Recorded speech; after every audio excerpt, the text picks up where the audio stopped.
To this day, I still get questions, how do I max out my Aeon stats in no sphere grid? Well, it's a long, grueling process, and we're gonna right my wrongs, because I never actually shown my grinding on screen, other than my grinding in the ends, just in like small little videos, so this is a video of me going step by step of exactly how I grind my Aeon stats to the max. I hope you guys enjoy and learn something. So we start out in the Karmlands. So this fight is actually missable. The fight against Belgamini the first time, where you fight her Shiva, because all you got. You don't have to talk to her. She's optional. And once you get past Unaleska and get the airship, she is no longer available. But the Aeon Soul is still obtainable by finding her at the Radium Temple, which we have to go to anyway if you want to get the Magna Sisters.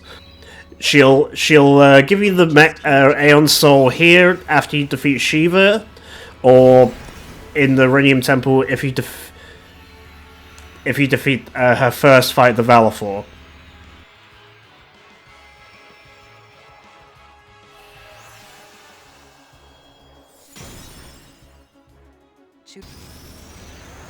Shiva and Valafor will simply go down by a simple Mega Flare.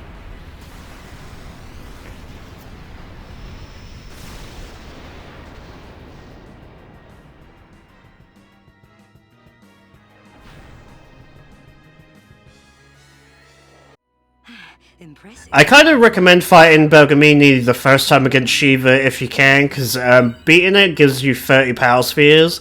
You probably have 99 of these already, but just in case you don't, you need a Dixon of these, so you want to get as many as possible. Unfortunately, you only hold 99 at a time, so if you get over the threshold, it'll just go into the ether, unfortunately. So what the Aeon Soul does is, this item allows you to increase your Aeon stats to the maximum using your spheres you normally would use in the sphere grid. We're going to be farming a dick-ton of these, and we're going to be starting off with Anima's Strength, which unfortunately you can't get until you get the airship anyway. So once you defeat Unaleska and get the airship, you're free to roam the world and grind anywhere and everywhere that you want to. So you want to take this opportunity to get Anima, and then use Anima, any node spheres you have for her strength, because her strength is needed to kill Kartos in one shot. But unfortunately, at Anima's base stats, she is not going to be able to defeat Kartos in one shot. And speaking of Kartos, in the monster arena, you have to capture at least one of every fiend and Mihen to unlock that monster to fight him. But don't even worry about that yet, because we need to get Anima to 180 strength before we can even think about fighting Kartos anyway. So this is the lengthy part, semi-lengthy part before the lengthy part, basically. So what do I do, you ask? Well, I go to Beaconel with power distillers, grenades, and antidotes. And we're going to fight every monster, every pack of 3 monsters we fight, because the monsters there, they drop our bed potions as well as spheres. And if you turn all them items into spheres, you can get 12 per kill, as long as you get the overkill.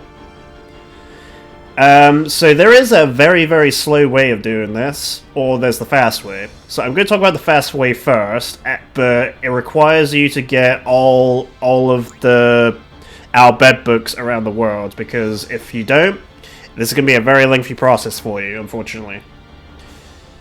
So,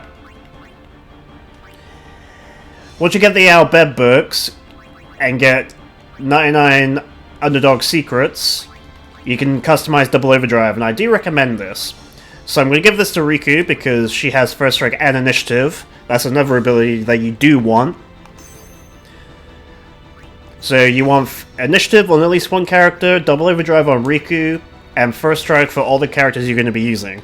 I used Riku, Yuna, and Tidus just because they're the fastest characters. And especially because Tidus gets a free first strike anyway, so it saves you a return sphere. So with that said, let's go to Beacon now. But if you don't have the Underdog secrets and you want there's an alternative of giving Riku the God Hand, but she won't have first strike, and you'll have to customize initiative to someone else as well as first strike to the other characters. And to make this strat semi-viable, she's going to have SOS haste or even auto haste. So let's just get into the fights and show you what I'm talking about, because right now I'm just talking into the ether and you guys may not understand. So we're in Beacon now, and for some reason monsters don't actually get encountered in that first screen. So we're going to be spending most of our time in this screen, because the rare monsters have the least amount of chance to spawn. And in this pack, this is what I'm talking about. This is exactly the encounter we need. So we throw the power distillers into each and every one. And because Riku's the fastest, she gets the first turn. And by the time you throw power distiller on each and every enemy, you can get the overkill by mixing a grenade and antidote. And with a double overdrive and Slayer overdrive mode, she'll get overdrive back, and you can repeat this process over and over and over again to do this as fast as humanly possible. You don't have to worry about money, because antidotes, grenades, and power distillers are cheap and easily bought by Rin once you run out. You're going to run out of power distillers before anything else, by the way. And after every 3+ fights, check in with Anima, increase her strength by 1. And keep doing this over and over and over again until you get to 180.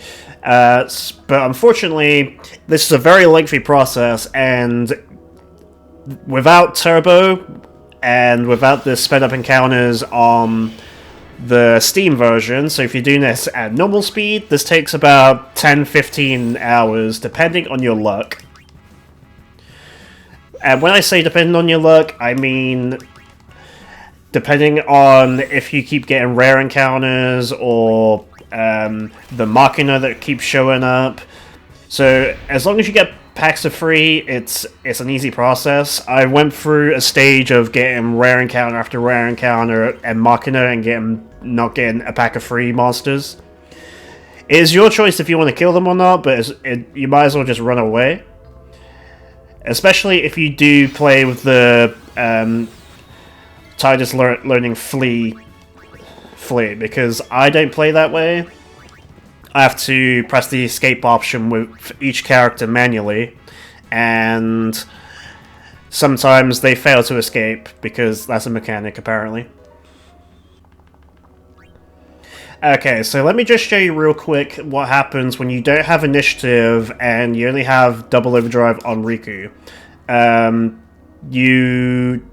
You're gonna have to get lucky and with each fight not to get ambushed. And Riku is not gonna get a turn very, very often, unless you get a preemptive or some shit.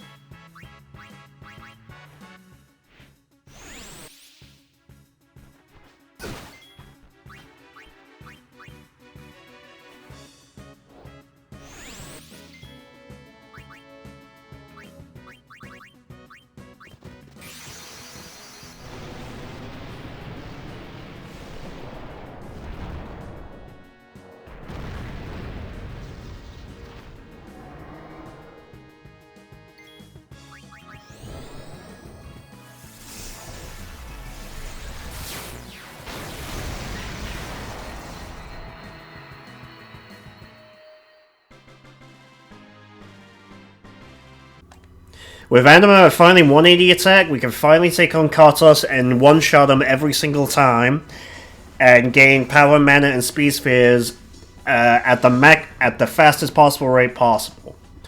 But there is still one more thing I need to talk about that's in the way, and that is unfortunately Yuna's Comrade Overdrive mode. In No Sphere Grid, the best way to do that is go to the Zanika Ruins, make sure that Yuna has fireproof, Auron and Kimari have Fire Ward. Fire Strike is probably necessary. But I don't have, in those Sphere Grid, I don't have Auron's ultimate weapon. And I can't bother to put First Strike on Auron, so he's just gonna die until I get the encounter. And we're gonna run around until we finally get the dude with the flamethrower. Fortunately, I got a first try, but unfortunately, we do have a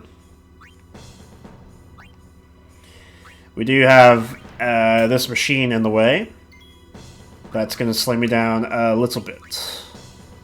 So let's just take out one of these guys. We only need one. Let me just summon Anima. Take care of the other one. Ideally, you'd want the encounter of the 3 monks, the flamethrower dude in the middle, and the other 2 are just normal dudes. Kill them off with Phoenix Downs, but this is fine.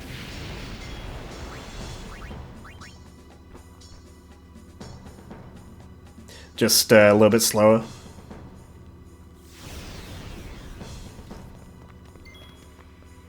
Alright, so at this point, you want to memorize High Potion.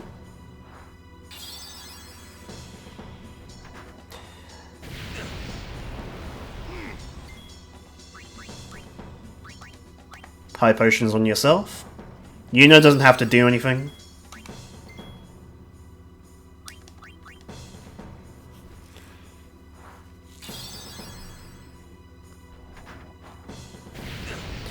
And while Auron and Kimari are taking hits, Auron and Kimari are just fast enough to heal themselves as just before that dude gets another turn. So you keep doing this over and over and over again until you finally get the Comrade Overdrive mode for Yuna. You can't customize Fireproof to the other 2 guys because it won't count towards the Overdrive mode Overdrive counter, so they have to take damage, and Fire Ward is the best way to do that. Kimari's gonna die, actually. Holy shit. Or it might die here too, actually. No, he just survives. Okay, so fortunately that didn't take too long at all for me because I actually used Yuna a lot in my No Sphere Grid, so she didn't have to wait too long during this grind, but it does take a while if you haven't used Yuna. She has to be in combat while your other 2 guys take 300 hits total.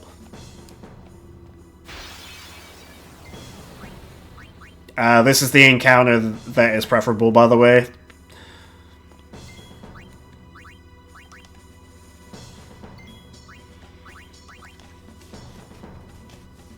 Rip Auron, I guess. Sorry, dude. With that out of the way, we can finally fight Kartos, and we can one-shot him, and fight him as many times as we want to. And we can literally just get all the power, magic, and speed spheres we need.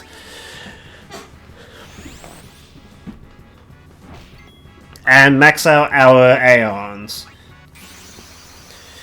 It's a lengthy process, but we got there. Unfortunately, if you want to raise your luck, that is a whole different kettle of fish though, because we're going to be in this grind for a very long time with our Anima.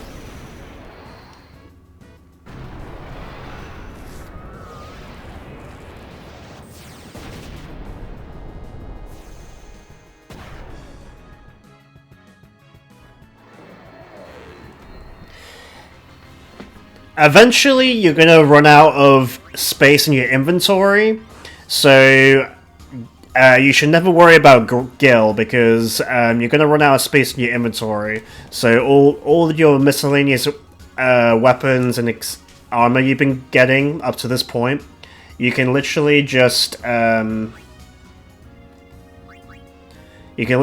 sell everything you don't need. And now you have to scroll through everything that you ever got for a good minute or so. The fastest way for me is to scroll right at the bottom until sell out the first few things, so you don't sell the things you want to keep. But literally everything you have obtained at this point, you just want to sell. Bear in mind, this might wear out your controller, so you might have to buy a new controller after a while for other games. At this point, you can actually do the Kartos grind as long as you want to, and that is actually enough to deal with all the monsters in the game, in the monster arena, all the Dark Aeons, except 2.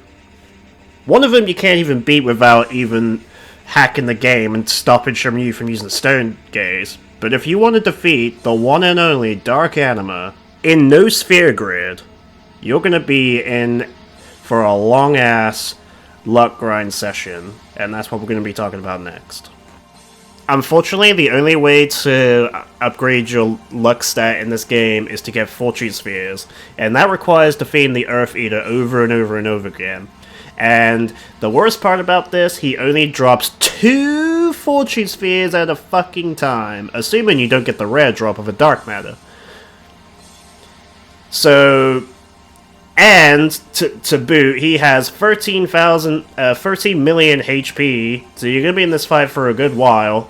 So let me give you the base rundown of how this fight's gonna go.